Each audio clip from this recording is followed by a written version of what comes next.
So you're welcome to GEDA Foundation Certificate in Enterprise and Development Productivity.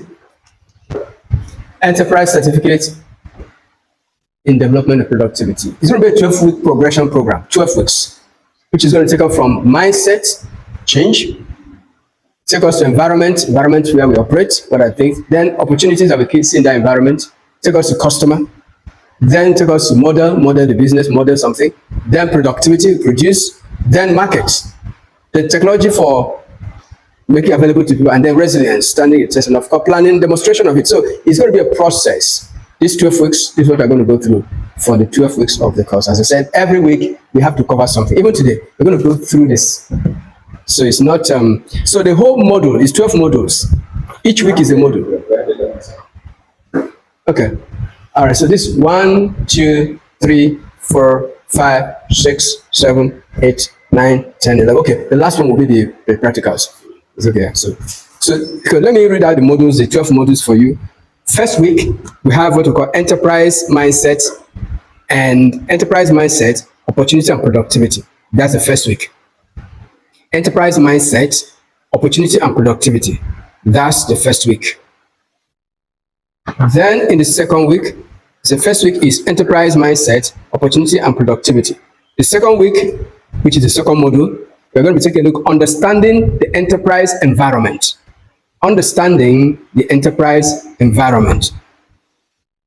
Within that, we'll be talking about what forces and conditions shape enterprise opportunities. That's what we're examining within that week.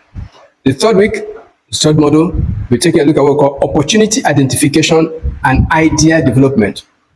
Opportunity identification and idea development. That's third week. In the fourth week, we'll take a look at customer, market, and value proposition. Customer, market, and value proposition. In other words, during that week, we'll take a look at who am I creating value for. That's what we're trying to do. Proposition. We say customer, market, and value proposition. That's the fourth week. In the fifth week, we'll be taking a look at what we call enterprise models and business models. Enterprise models and business models. Like I said, enterprise is bigger than business. Enterprise is bigger than business. Enterprise is bigger than entrepreneurship. You will discover the difference in the course of this program. Then in week 6, we'll take a look at resources, finances, and enterprise economics. Resources, finance, and enterprise economics. That's week 6. Week 7, we will be taking a look at week 7, we'll take a look at productivity, systems, and operational efficiency. Productivity, systems, and operational efficiency. That's what we'll take a look at week 7. In week 8, we'll be looking at marketing, sales, and customer relationships. Marketing, sales, and customer relationships. That's week 8 for that. Then week 8. Yeah. Then week 9, we're moving forward. Week 9, we talk about digital enterprise and technology. Digital enterprise and technology. Digital enterprise and technology. Well, we take a look at how can technology improve or transform or create enterprise opportunities. Thank God we're in the age of technology. So we're going to be taking a look at the ones that we can use to amplify what we are doing. Then in week 10, we're going to be taking a look at enterprise risks. Risk, resilience, and sustainability.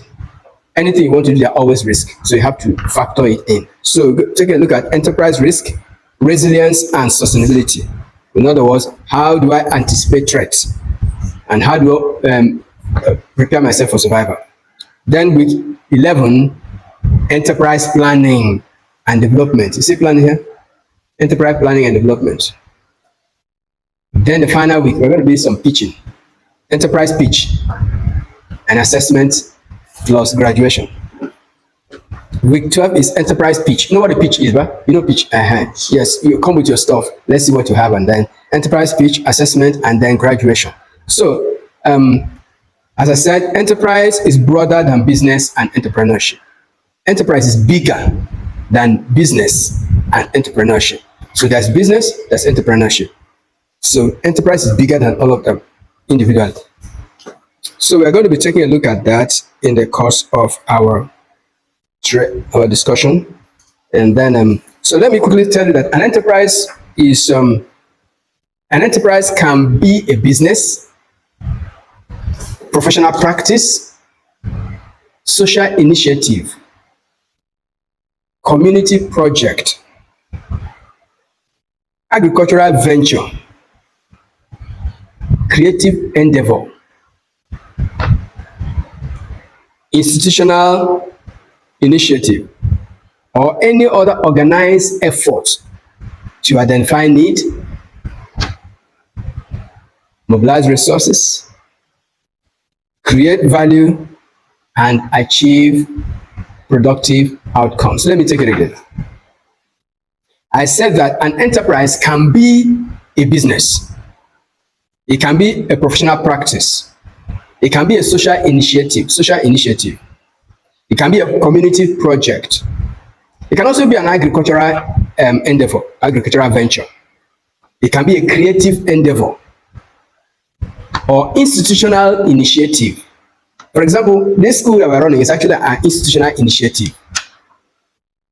Or it could be any organized effort to identify a need. Any organized effort to identify a need, mobilize resources to meet that need, create value, and achieve productive outcome. So all of this are the ecosystem of what we call enterprise. So let's quickly dive into today's session. But before we do that, there's something I needed to pull through for you, which is very important, like a foundation. There's a difference between needing to understand what they call economic dependence, or rather economic diversity. Understanding economic diversity. Just want to share with you a few ideas there before we get into this. So what is economic diversity? What is economic diversity? You know, you heard this minute that say, don't put all your eggs in one basket. Huh? Huh? Don't put all your eggs in one basket. Why? So that if you break, you don't have everything. You can't lose everything. You don't lose everything. Okay. You see, that thing has limited sense. It has limited sense. At the beginning of your career, you may have to put all of them in one basket. It's only when you grow you begin to diversify. Because if you don't put all your eggs in that basket, if your eye is in that place, if they want to kill you, you make sure you protect the eye. Are you getting it? At the start, like they want to say that where your treasure is. Yes. At the beginning of your business career, okay, it's always good to put all your eggs in one basket. At the beginning, so that you can master what you need to master, learn what you need to learn, make the mistake you need to make. Then when the thing grows, you can now. So that statement has limited application. You don't put all your eggs. So economic diversity begins by understanding a simple concept. Economic diversity means developing more than one legitimate source of income.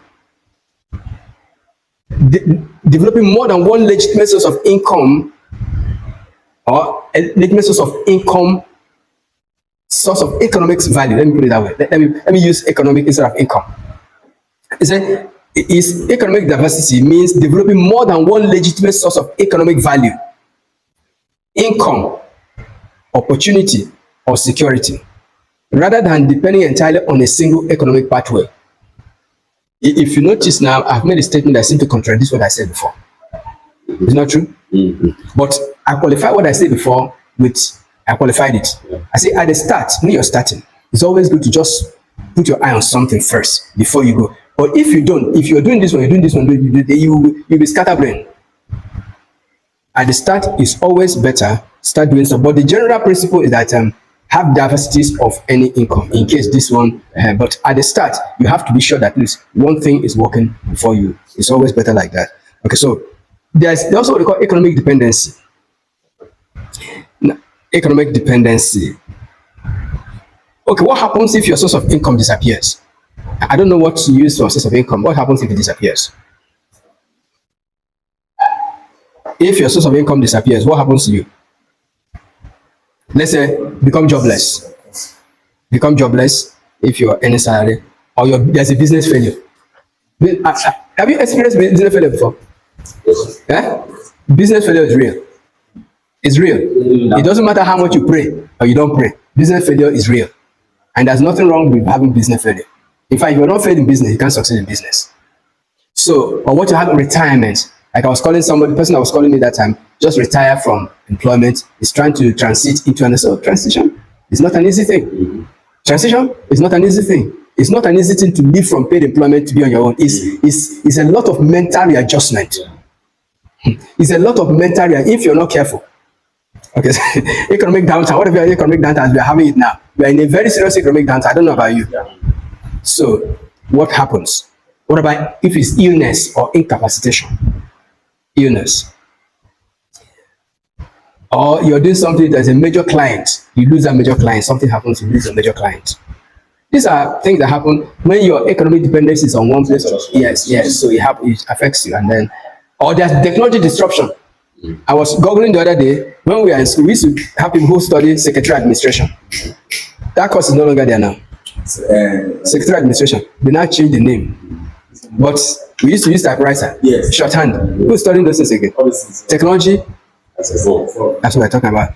Or there are family emergencies, family challenges. So these are things that can make you become economically challenged. So that's what it will lead you to what we call economic vulnerability. Economic vulnerability. I'm laying this foundation because it's so important for us to know it's not, there are realities that we experience. We are not going to be talking things that we have not experienced or we have not seen.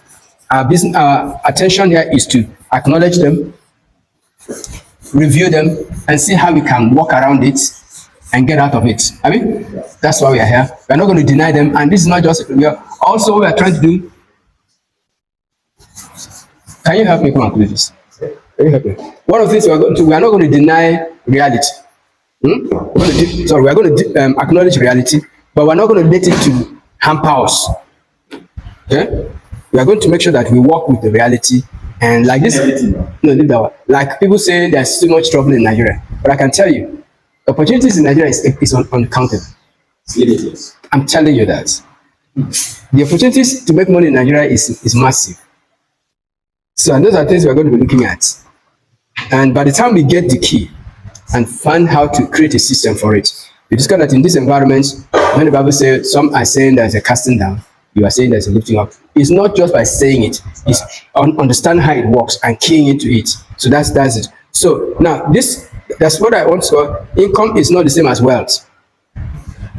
Income is I'm talking about economic vulnerability. When all those things I talk about before we lead someone to economic vulnerability. So a person can have a good income and still be economically vulnerable. You understand, man? Yeah. Yes, if any of those things happen, we have.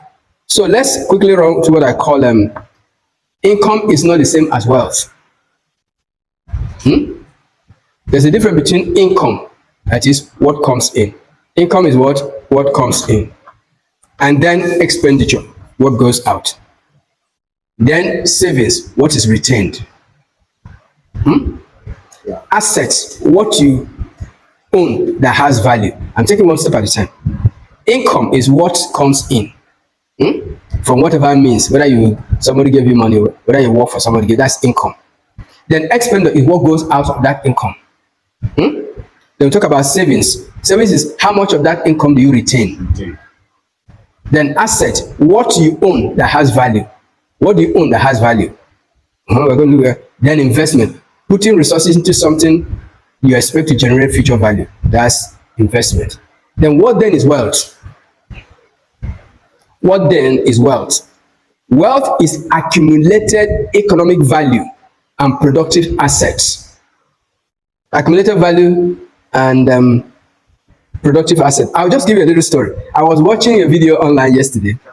Two women were interviewing a man. Let me put it. I say it is wealth is accumulated economic value and productive assets.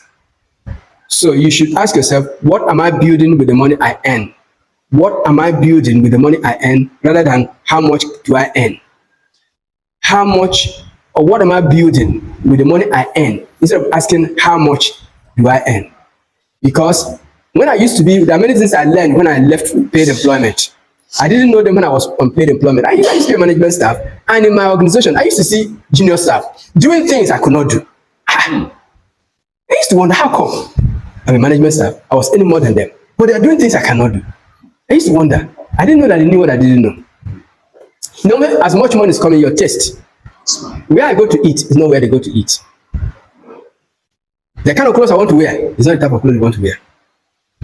Eh? Maybe they will drink ordinary water. I'll go and buy bottled water. Are you getting these things? It's taking my income to meet my taste. They will preserve their own and doing something. You're wondering. I didn't when I was. It was when I left employment, my eyes opened. I can say, I learned that it's not just about how much you earn; it's what you do with what you earn that makes a difference. If people are watching, they say, I don't earn so much. Yes, in fact, it's only 10% of those who work for people earn enough. So that's the way it is.